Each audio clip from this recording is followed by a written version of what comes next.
What to do when your partner doesn't love you anymore. This is so important.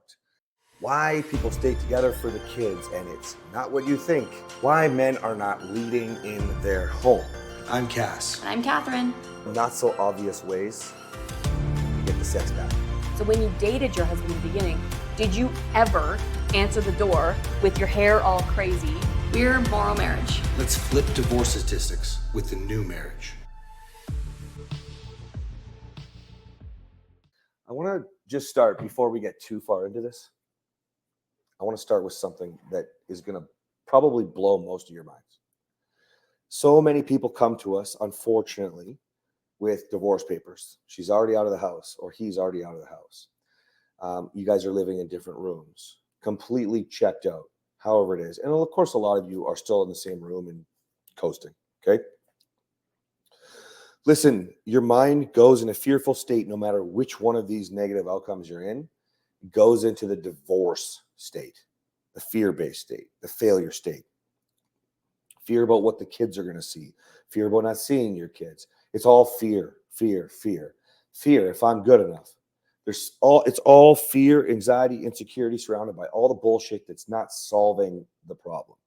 So the first thing that I want to do before we really get into this anymore, that's because I just read the heading, before we get into this further, is to understand. Unfortunately, most of us got together, unmarried, living together, having sex, and all of these things transpired before you had a marriage certificate. So get out of the fear state and where it could be when it's over, where you're going to have divorce papers, okay?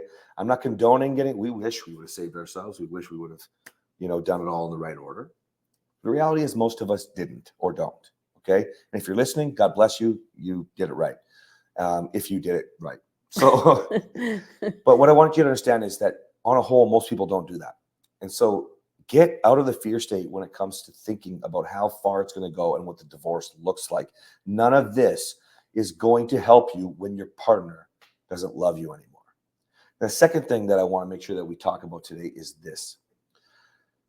It doesn't matter. This is exactly when you think, I'm the only one trying. And this is the real key. When you think what to do when my partner doesn't love me anymore, you think it's hopeless because you're the only one trying. I want to talk about that today because it's an anchor. It's slowing you down and it's holding them back.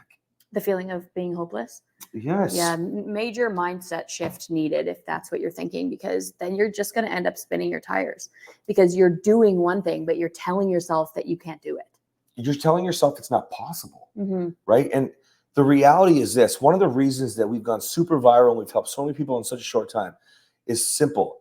We are open and honest about the fact that we're not dumb. We recognize, looking back, that one of us was in and one of us was out. And that most people are worried about what everybody else thinks, including their partner, is the first point. So you got to make sure you look like, in quotations, that you're in, okay? And also, one of you potentially is on the line where you don't want to admit failure. So if your partner is the one that ends it, you get to say, I tried. All of this is messing with you when you think you're the only one trying. Because at the end of the day, I didn't make shit like this up. Maybe you can help me with some of this stuff, but cliches like kill him with kindness. Yeah. That's a real thing that people say and understand. I didn't make it up. Because it works. Because it's real and it works. If you're nice all the time, you're not being defensive. You're not contemptuous. You're not saying things under your breath. You're not shutting down and hiding. Man or woman, you're showing up as the person you are proud to be. And you're kind. You're full of gratitude. You're loving. I don't care if your partner's not in and you're the only one and they just don't love you anymore. They're checked out. Why? Because it's true. Kill them with kindness. They can't be mean if you're always nice. Eventually, they have to look at themselves and go, well, fuck, I'm kind of an asshole. Eventually. Remember, though, they actually can be mean when you're trying to be nice. Of course. And being aware of that and standing strong in your kindness when your partner is acting like a psychopath is one of the key components to making this work. Because I like how you said psychopath. Obviously thinking about my old days. both of us acted like psychopath, actually. But yeah, when you start to be really kind and empathetic and validating, and you show gratitude, all the things that I preach every time I get on this podcast, I say the same words because that's how simple it is. It's not easy.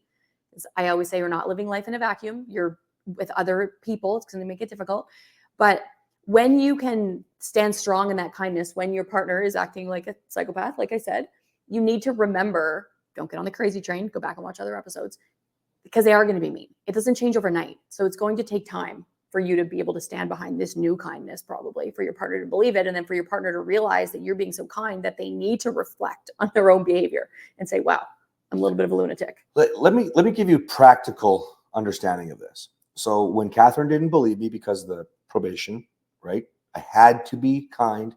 I couldn't be violent, scream, anything, or else I'd go to jail, right? Cops were called, I'd go to jail. So she didn't believe me. In that, you found opportunity to sort of take your turn, maybe, to be a little bit. Yeah, I lashed out a little bit. A little bit of lashing out, Yeah. okay? But there's only so long. Now, I did not do it perfect back then. I did not have the skills that I have now. But the attempt to be there when she did not love me anymore. She was not in. She was really, and by the time we get a little further in the journey, you hear and you see that she wanted to do it, maybe just that she didn't have the fear of me taking the kids, or because she wanted to honor her commitment and oath, right? But not because she loved me and wanted to be with me. And these are the things. Because he was I wasn't a-hole. I was going to say psychopath, but psychopath, sure. Well, you know, there were psychiatrists and drugs involved at some point to try to regulate this stuff, but I prefer to go with a-hole, you know.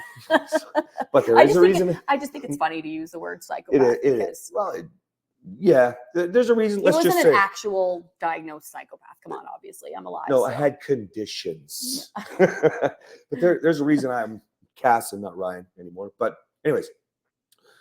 What I want to challenge you today is this. You see, if you think about how your mind can go down all these negative paths, this fear-based state that I'm talking about, really, you know, it's the desire to feel love. In the last episode, we talked about your needs, to feel like your needs are being met. They want to be there for you.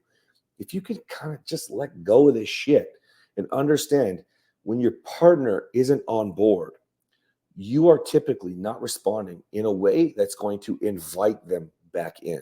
In fact, what you'll do is the exact opposite. You'll push them away, and subconsciously, that might be because you want to be able to say, hey, you suck, you quit, not me, right? Take the easy way out. But even consciously, you're doing things knowing that you shouldn't do them. And one of the biggest things that I like to always reference is the big following on social media who loves to comment about how their partner, nothing works. Nothing is happening. Their partner just keeps doing this. Their partner keeps doing that. My partner is a narcissist. Listen, I've said it before and we're saying it again. You sound like the narcissist right now. I spent an hour on a phone call with a guy trying to see if he was a good fit for the program. And he actually, full transparency with the audience here, he hates me. He freaking hates me. Only got on the call because his wife believes in what Kathryn and I preach, thinks that I'm manipulating. How dare you say a woman should do job sex? I'm like, I say they shouldn't do job sex.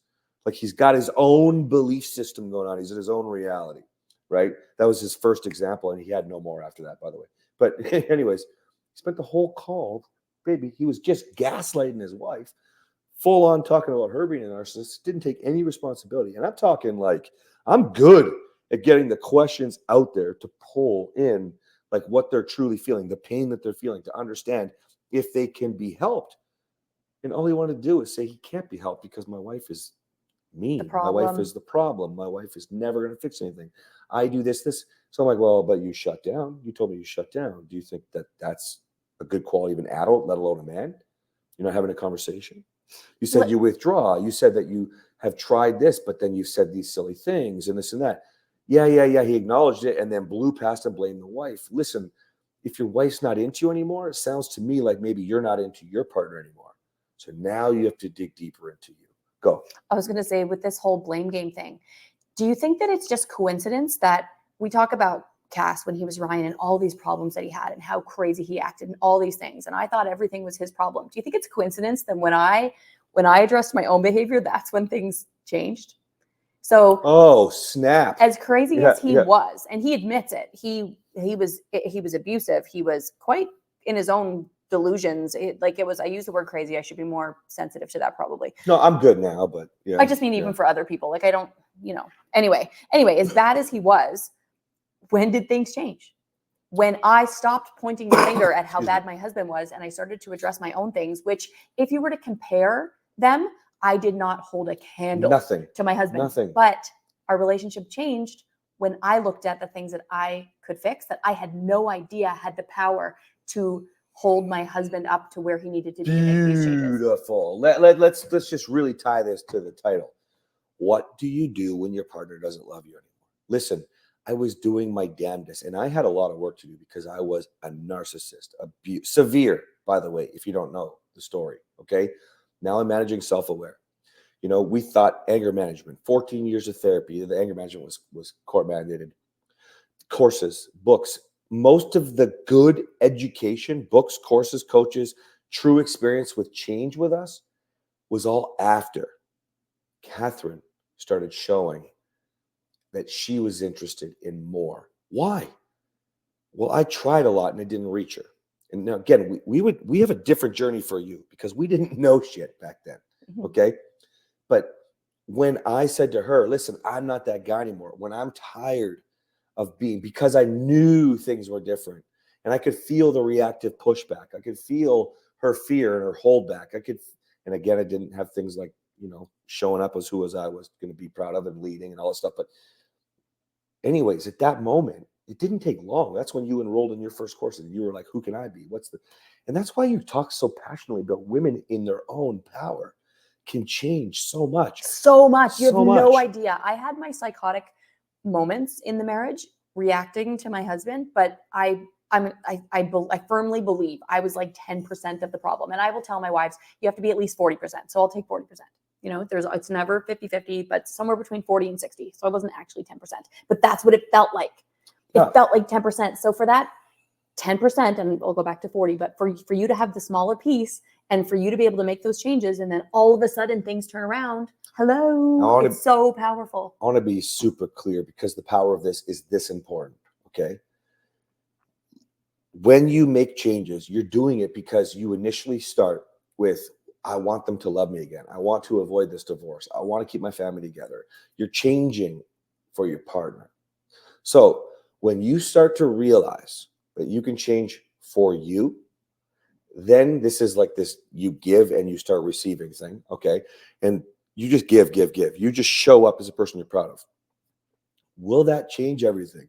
No. But at some point, after inspiring, leading, maybe an ask or an invite, or a few, there's a patience formula there, but at some point, you will potentially have to lay a boundary on you, okay? Which is where I don't even actually recall because I wasn't doing things right back then. So I don't know what I call it, but an invite or a boundary where Kathryn started doing work on herself. So I want to be really, really clear. That's when it takes two. Now we came together and the relationship changed. Because see, when you started working on yourself and you started showing me the kind of, I'm just going to call it the attention that a man needs, okay? That's when I went the next steps. That's when I started to learn more. And you hit the nail on the head, honey. It was when I started making the changes for myself. Mm-hmm. I, in the entire marriage, was trying to change myself to adapt to his emotions, his needs. Right. And that didn't work. I was trying to be who I thought he needed me to be. When I shone the light on myself and I looked at what can I actually change? Who do I really want to be? No matter who he needs me to be, who do I need myself to be? Then I became the woman that he needed. Yeah, and we'll end this, but I just want to leave you with this point unless you have anything to add on to it. But it is our absolute hope, our prayer that we would save your marriage, okay? At the end of the day, if you are proud of who you are, you love the new you, like I'm just going to use a simple one. Most people don't know how to communicate. How do I know? Because you get defensive in an argument. That's it. Disagreement. Okay? Own that shit right now. You don't know how to communicate if that's what you do.